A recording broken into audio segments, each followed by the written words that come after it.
கஞ்சன்ஜங்கா விரைவு ரயில் சரக்கு ரயில் மீது மோதி விபத்துக்குள்ளாகியிருக்கிறது.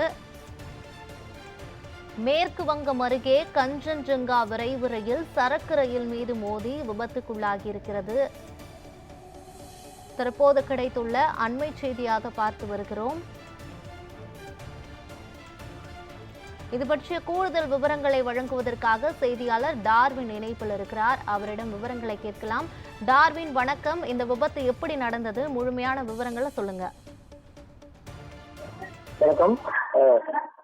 மேற்குவங்க மாநிலம் ரங்கபாணி என்ற பகுதியில் இருக்கக்கூடிய ஒரு ரயில் நிலையத்திற்கு அருகில் தான் இந்த ஒரு விபத்து என்பது ஏற்பட்டிருக்கிறது. குறிப்பாக பார்த்தோம் என்றால் கஞ்சன்ஜங்கா எக்ஸ்பிரஸ் என்று சொல்லக்கூடிய அந்த ரயிலானது மற்றொரு ரயிலுக்கான கிராசிங் கூடிய அந்த வழிவிடுவதற்காக அங்கு நின்று கொண்டிருந்த போதுதான் இந்த ஒரு விபத்து என்பது ஏற்பட்டது. குறிப்பாக இந்த கஞ்சன்ஜங்கா ரயிலுக்கு பின்பக்கமாக ஒரு சரக்கு ரயிலானது வேகமாக மோதியது.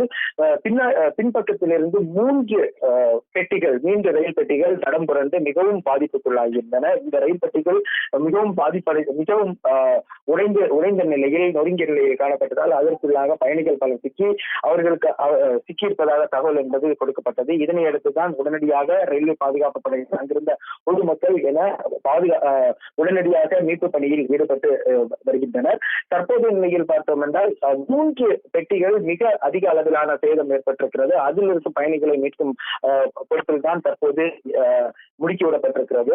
இந்த சரக்கு ரயில் மோதியதில் 4 பேர் முதல் கட்டமாக உயிரிழந்திருப்பதாக முதல் கட்ட தகவல் என்பது தெரிவித்திருக்கிறது. இதுவரைக்கும் இது அதிகாரப்பூர்வமாக அறிவிக்கப்படவில்லை என்று தெரிவிக்கிறது. அதே வேளையில் இந்த சரக்கு ரயில் இருந்து மோதியதை பொறுத்த வரைக்கும் மொத்தம் 5 பெட்டிகள் சேதமடைந்திருக்கிற, அதில் 3 பெட்டிகள் மிக அதிக அளவில் சேதம் ஏற்பட்டிருப்பதால் குறிப்பாக அதிக பேருக்கு காயம் ஏற்பட்டிருப்பதாக தகவல் என்பதும் வெளியாகியிருக்கிறது. தற்போது அங்கு மீட்பு பணி என்பது நடந்து கொண்டிருக்கிறது. விவரங்களுக்கு நன்றி டார்வின்.